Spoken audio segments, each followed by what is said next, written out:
নমস্কার, সময় 365-তে আপনাদের সকলকে স্বাগত। আর আমি আপনাদের সাথে প্রসেনজিৎ। আশা করি আপনারা বুঝতেই পারছেন আমি এই মুহূর্তে কোথায় উপস্থিত রয়েছি। আমি এখন ইস্ট বেঙ্গল প্রাঙ্গণে উপস্থিত রয়েছি। কেন উপস্থিত রয়েছি সেই কারণটাই আজকে আপনাদের সামনে তুলে ধরবো।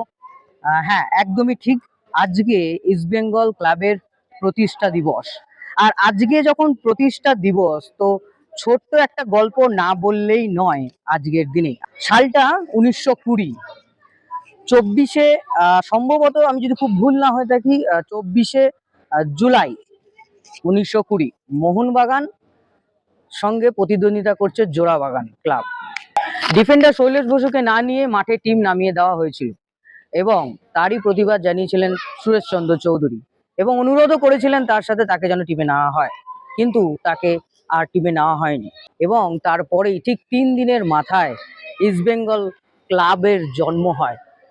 জোড়াবাগান নিমতলা নিমতলা স্ট্রিটের যে বাড়িতে ঠিক 3 দিনের মাথায় ইস্ট বেঙ্গল ক্লাবের জন্ম হয়। আজকের দিনে অর্থাৎ 1 আগস্ট 1920 সালে জন্ম হয় ইস্ট বেঙ্গলের। আর দীর্ঘ সেই জার্নি, দীর্ঘ সেই পথ। আজ ইস্ট বেঙ্গল ক্লাবের 104তম প্রতিষ্ঠা দিবস। আর আমি এই মুহূর্তে রয়েছি ইস্ট বেঙ্গল প্রাঙ্গণে এবং আপনাদের সামনে তুলে ধরবো আজকের দিনটি কিভাবে পালন করে ইস্ট বেঙ্গল ক্লাব।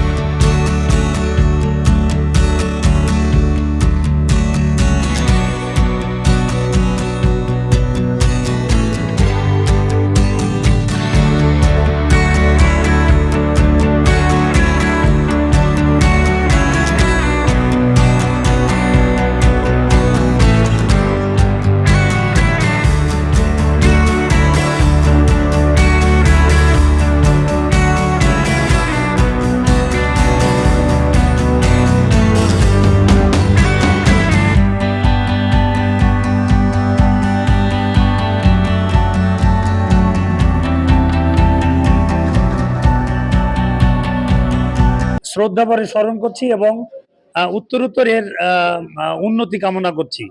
আরো উপরে উঠুক ইস্টবেঙ্গল ক্লাব, এই প্রত্যাশাই ব্যক্ত করছি। এবং যুব সমাজ, তাদের জন্য উপলব্ধি হয় ইস্টবেঙ্গল ক্লাব কত রিচ, তারা কালচারালি এবং সোশ্যালি যে এরা কত রিচ, এটার জন্য তারা এখন থেকে উপলব্ধি করতে পারে। স্যার, এই যে নতুন টিম তৈরি হয়েছে, কতটা প্রত্যাশা আপনার? হ্যাঁ, I feel proud. Yesterday I have seen their game and they have played brilliant football. আমি মনে করি এখানে যে ওই পুরনো দিনের কিষাণু, বিকাশ সবাই এর ভিতরে আমি দেখতে পাচ্ছি তাদের প্রতিচ্ছবি, এবং আশা করি এদের হাত ধরে আবার বাংলা ফুটবল দাঁড়িয়ে যাবে। আপনার তরফ থেকে তাদের জন্য কোনো এক্সট্রা কিছু? আমার তরফ থেকে একটাই তাদের পরামর্শ, সেটা হলো অনেস্টি, সিনসিয়ারিটি অ্যান্ড প্র্যাকটিস। ক্লাবের জন্ম সেই দিন, সেই তিথি অনুযায়ী আমরা পালন করছি বিগত বেশ কয়েক বছর। তার আগে আমরা নিজেদের ভিতরে করতাম, এখন আমরা বাইরে বেরিয়ে প্রায় 15-20 বছর ধরে আমরা বাইরে এটাকে অনুষ্ঠান করি, উদযাপন করি এবং মানুষকে আহ্বান জানাই বার্থডেতে সেলিব্রেট করবার জন্য। এবং সবাই একসাথে মিলে আমরা প্রাক্তন খেলোয়াড়েরা এবং প্রাক্তন অফিসিয়াল এবং বর্তমান অফিসিয়াল, সভ্য, সমর্থক সবাইকে একসাথে করে এই দিনে উদযাপন করার পরিকল্পনা করি। এবং কিছু কৃতি মানুষকে আমরা সেদিনকে সম্বোধিত করে নিজেরাই গর্বিত অর্জন করি, যাতে আগামী দিনের প্রজন্ম এটাকে বাহন করে যায়, তার একটা প্রয়াস চালায় যাবে।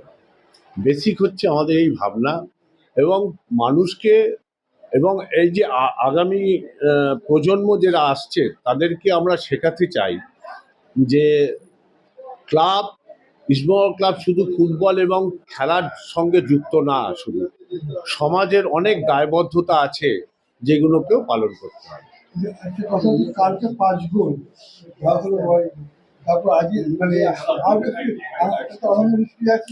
না, ইস্টবেঙ্গল ক্লাবে তো সাফল্য, জয়, এটা কিছুদিন ধরে অধারা চলছিল। এটা এখন আমরা আস্তে আস্তে সেই জায়গায় ফিরে আসছি এটা সবার জন্যই ভালো লাগছে, আমাদের প্রাক্তন খেলোয়াড়রাও ভালো ভালো উপভোগ করছে, সমর্থকরাও করছে, আমরাও করছি।